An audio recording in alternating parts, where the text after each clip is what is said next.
Bismillah, alhamdulillah, wa salatu wa salam ala rasulillah wa ala alihi wa sahbihi wa man wala. Rabbi shrah li sadri wa yassir li amri wa hlul 'uqdatan min lisani yafqahu qawli. Et j'ai envie de vous raconter une super belle histoire qui a été racontée par un de nos savants contemporains. Wallahi al-azim, qu'elle est très émouvante. C'est l'histoire d'un homme qui a dit à sa femme: et si on allait manger dans un restaurant? Elle lui répondit: non, je te propose plutôt d'aller le demander à une autre femme. Moi, je ne mange pas au resto avec toi, va manger au resto avec une autre femme. Il s'étonna, il lui dit: je t'invite à manger et tu me dis de sortir avec une autre femme? Mais comment ça? Je ne suis pas de ce genre d'homme. Et quelle femme tu parles? Et de quelle femme tu parles? Elle dit: ta mère.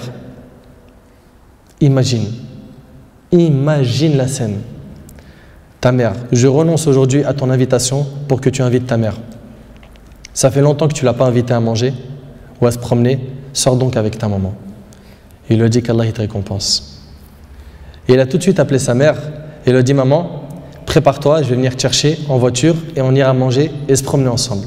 Sa mère ne l'a même pas cru. Sa mère ne l'a pas cru. Elle lui a dit: c'est vrai? Il lui dit: oui, par Allah. Viens aujourd'hui, on va manger ensemble. Entre nous, billah alaykum. Qui d'entre vous parmi les frères mariés a déjà fait ça avec sa mère? Et effectivement, ils allèrent ensemble au restaurant. Et la mère s'est remplie d'amour, de joie et de bonheur. Pour elle, c'était un beau rêve. Peu lui importe la nourriture ou l'endroit où elle était, c'est-à-dire même manger par terre ou sur le trottoir ou dans la rue, le plus important, c'est qu'elle était avec son fils et que son fils était bienfaisant envers elle. Et qu'il ne l'a pas oublié, qu'il ne l'a pas négligé en s'occupant de sa femme et de ses enfants, et elle passa un jour avec lui qui était l'un des meilleurs jours de sa vie. Elle lui dit au retour, l'homme dit à sa mère au retour: maman, t'es contente? La sortie t'a plu? Elle dit: oui, wallahi, c'était masha'Allah.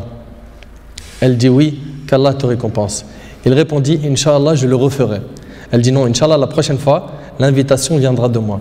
Il lui dit: Inch'Allah. Et des semaines et des mois passèrent. Le frère a été occupé, puis sa mère tomba malade et mourra. Qu'Allah lui fasse miséricorde. Son fils était très triste. Et quelques jours plus tard, il reçut une invitation au restaurant pour lui et une autre personne, et cette invitation était déjà payée. Étonné, il se demanda de qui vient cette invitation déjà payée.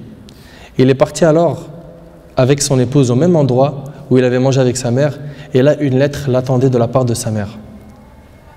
Il y avait écrit: mon cher fils, qu'Allah te récompense, je t'avais promis de t'inviter au même endroit pour manger, mais tu étais souvent occupé.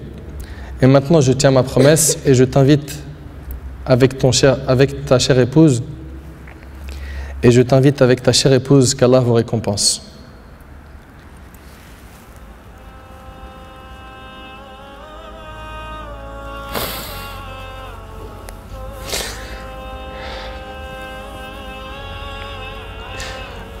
Wallahi mes frères, la valeur de la mère, elle est très sacrée.